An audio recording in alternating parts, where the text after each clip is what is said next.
Hey guys, welcome to Pour My Mods. The IS300 is back at my house. It's not at my shop, but unfortunately it did not drive here. I'll explain all that at the end of the video.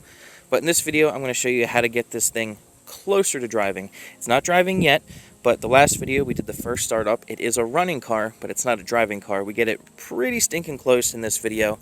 And now we have a stupid coolant leak here, which I'll have to fix. You'll see that at the end of the video. But for now, let's get into all of the progress that I've done to get this thing even closer to driving. Okay, working on the power steering now. I put the pump in. I did have enough room to install the pump and all the hardware without removing the engine. And after swapping to that Toyota Tundra valve thingy, I do have a little bit of clearance there, and even enough clearance to remove the bolt, the banjo bolt. So I ordered a power steering line, pressure line for an SC430 that is coming in the mail. So hopefully that will go back behind the engine to the rack. Hopefully that'll work. So here is my power steering reservoir. The reservoir is off a 2001 Tundra with the 2UZ. I modified the bracket, cut it up a little bit, and then welded this vertical piece here. Drilled a hole, and it's not going anywhere. I have one bolt holding it in, and it's kind of resting right here also. So this isn't going anywhere. This hose is off of the 2001 Tundra. I cut it up, shortened it a little bit, and it fits perfect. This hose, I believe, is off of the IS300. And I have it going through here using this protective piece around the hose so the sheet metal doesn't cut it. And I modified the cooler. So normally, this end of the cooler is going back here and goes right here, but I bent it back and have it going across the front to the reservoir, and that should work totally fine. And then this end is gonna go back to the steering rack, so I just need a piece of power steering hose to connect the two. It's very important when messing with oil, power steering fluid, and transmission fluid. You need special hose for this. If you just use fuel hose or coolant hose, it's not going to work. The oil will actually break it down. So you need what's called power steering hose or transmission hose or oil rated hose. You can't just use regular coolant, vacuum, or fuel hose. It will break down. So I'll need to order 3 or 4 feet of hose to connect this barb to the steering rack back there. Now we're working on the oil filter relocation. Before, when I had the 2J, I had it mounted over there near the brake booster. I didn't love that location, so I put it in a spot that I think is going to be a little bit better. I made up this bracket. I didn't have any angle iron, so I welded 2 pieces together, and I'm utilizing factory holes here.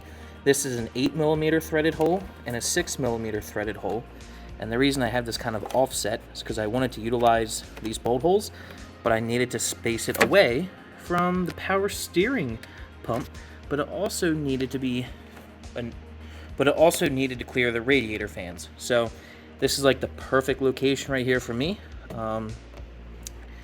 Shouldn't really cause any issues.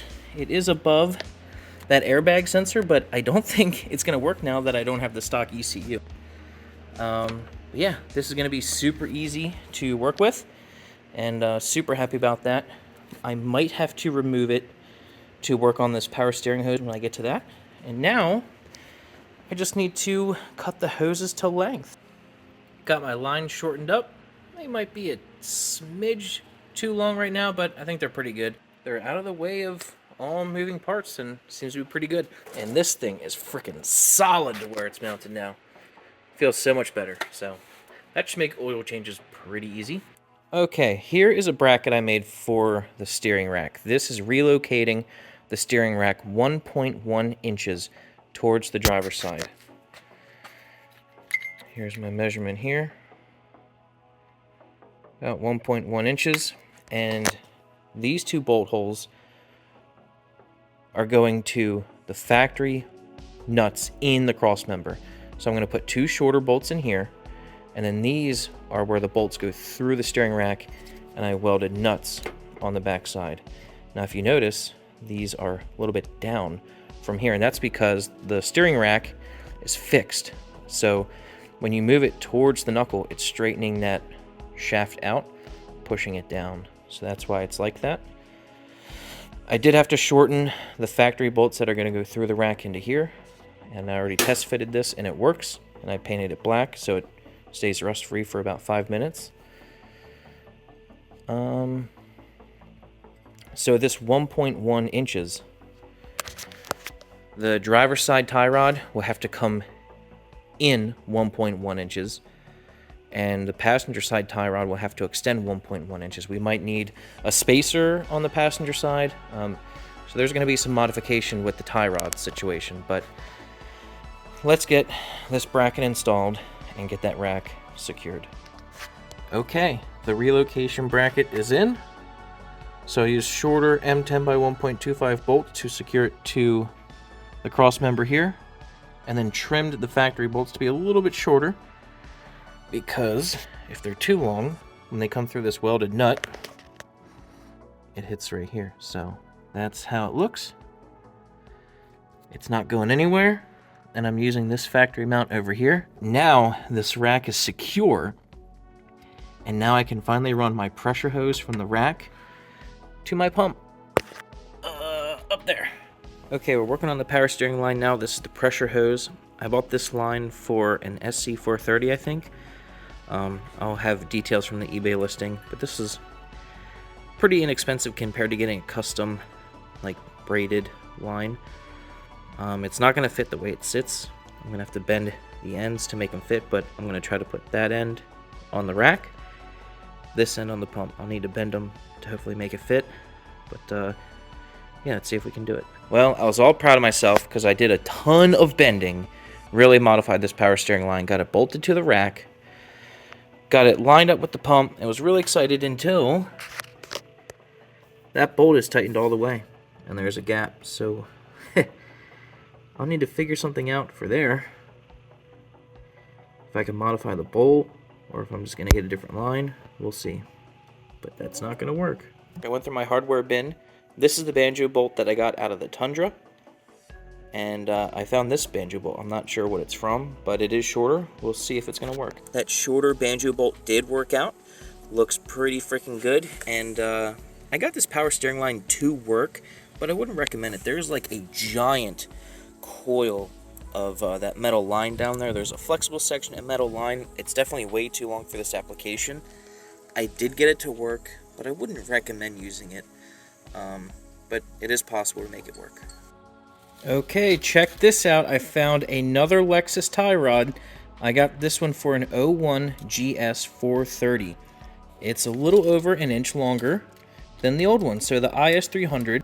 The IS300 tie rod from the center of the ball joint to the end is just about 5¼ inches.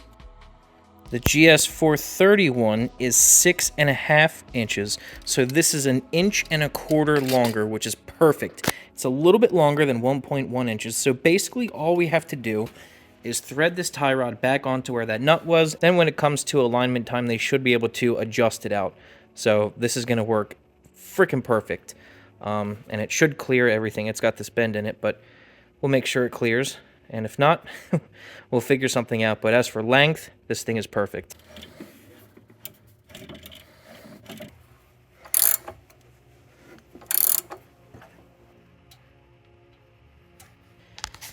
That is awesome.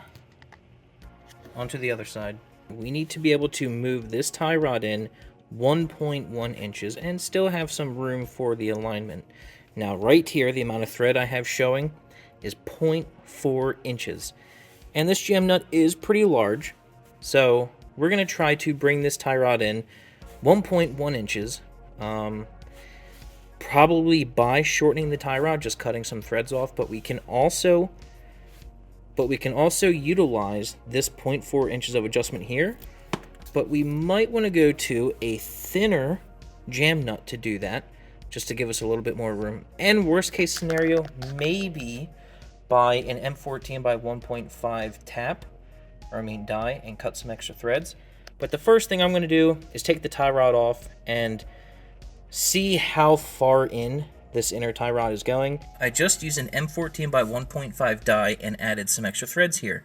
We only had 0.4 inches of adjustment, and I added 0.2 more inches of thread, so now we have 0.6 inches worth of adjustment left here. What I'm going to do now is cut off 0.7 inches of thread off this tie rod, and then 0.7 inches off of this tie rod as well, and that'll bring it 0.7 inches further in, and then we should be able to make up 0.4 inches, which will get us 1.1 with the adjustment here. If you're concerned about the thread engagement here, I have 1.4 inches of thread engagement in here, so cutting this off 0.7 inches, we'll still have 0.7 inches of thread engagement, which is more thread engagement than the inner tie rod has to the rack. So I don't think there's any cause for concern there. And if you look at some tie rods off of like a Corolla, they're like this short and have like 1 inch or less of total engagement if it was threaded all the way in. So I think we're going to be good there. I'm going to chop this off, chop that off, and see where we're at. Okay, that nut is in the same position as it was before I modified anything. I cut 0.7 inches off that tie rod, so when I install it and butt it up against that nut, I have effectively shortened it by 0.7 inches. Then I can move this nut back 0.4 inches, and that'll get me my 1.1.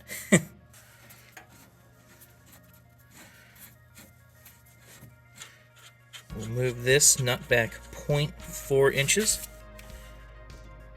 All right, right about there. And we have just a little bit of thread left for adjustment at the alignment rack. Hopefully this will get us, pretty spot on. The inner tie rod has bottomed out inside the outer tie rod right there before I could tighten it all the way. So I'm going to cut another 0.4 inches off the inner tie rod so we can thread the outer on a little bit further. Okay, there we go. Got it adjusted. That should put us in the ballpark. Now we can put the cowsill nut back on and cross the power steering rack off the list. For this upper radiator hose, using the IS300 radiator and the 1UZ, the IS300 radiator hose does not work, and I don't believe a GS400 hose will work because I think this neck is further over. So this is more straight than a GS400 hose. Well, I went into my Advance Auto and found this hose, and it looks to have a pretty good freaking offset. So that is pretty much perfect. So I'm going to cut it and see if it'll fit. That's the part number right there. All right, let's get this thing installed. I don't think I could have found a better fitting hose. That is perfect. I'm not going to put clamps on it because we're not permanently installing this just yet, but now I know that it fits, and that's one more thing off my list. As for the lower hose, this is the IS300 hose that I cut in the middle. Cut in the middle down there and added a coupler so I could twist it, and it also gave me some length. And it fits pretty much perfect, but I'm going to have to put like a zip tie on the fan and just pull it away just a little bit so it's not hitting the pulley. Because if I just let it go, it's dangerously close, and I don't want that. So pull it away a little bit, and it'll be perfect. Here's another hose that I just randomly bought at Advance Auto. Daco, and there's the part number, and I definitely overpaid for this too. But it comes with a bunch of bends. That's why I picked it out. I'm going to try to use as much of it as I can for the heater core. So I'm going to probably cut here and use this 90, this piece in here, to go from here on the heater core to this barb. And then we'll figure out the other one. The other one's really short. So see how far we can get with this. Okay, I'm not in love with it, but I got the heater core hoses installed. For this one, I chose to go to that port on the engine, and I basically have two 90-degree hoses connected with a 90-degree barb fitting. And then this one, I used the majority of that hose that I showed you earlier. Not in love with it, but it does work, and I didn't modify anything here. This is just hose and clamps. So that's another thing off the list. Okay. Here is the air conditioning line that goes from the compressor to the condenser. I'm going to try to twist this a little bit to get it to line up here on the compressor. Needs to bend a little bit and twist a little bit, so I'll just give you a before shot. This is what it looks like, and then if I don't break it, we'll see what the after looks like if we can get it to line up. Okay, got that AC line put into my vise, bent it up a little bit, and now it fits onto the compressor perfectly. And then this end should just go on the condenser on the front of the car. Still have to figure out a solution for the port back there, and some people say you can use a GS430 or SC430 line, so that will be in the future. Well, piss on my motherfucking face. I put the radiator in and added some water, and I have a coolant leak, at least one. I noticed it dripping on the floor, and I have a pretty rigged setup here that I made for the Supra. A valve stem through a radiator cap, and when I pressurize this system, I have water gushing out the back of here. So I don't know if I just need to, whoops, I don't know if I just need to tighten some bolts or yank that thing off or what, but she's leaking. You can see the water droplets back there. Bastard. So that is all the progress for now. If you follow my Instagram, you may have seen that I got kicked out of my shop. The building got condemned, so this car is back at my house, in my driveway, the old school poor man mods way. So eventually I'll start tinkering on this thing in my driveway once I get things squared away, but probably pumping the brakes on this just for a little bit. But yeah, that's it for this video. I hope the information in this video was helpful. Hope you guys learned something, and hopefully I'll see you in another one. I'm hoping to keep Poor Man Mods going. I don't want to give up, but yeah, I need a shop. So hope you guys enjoyed this video. Please like, share, comment, subscribe, all that good stuff, and I'll hopefully see you next time. Bye.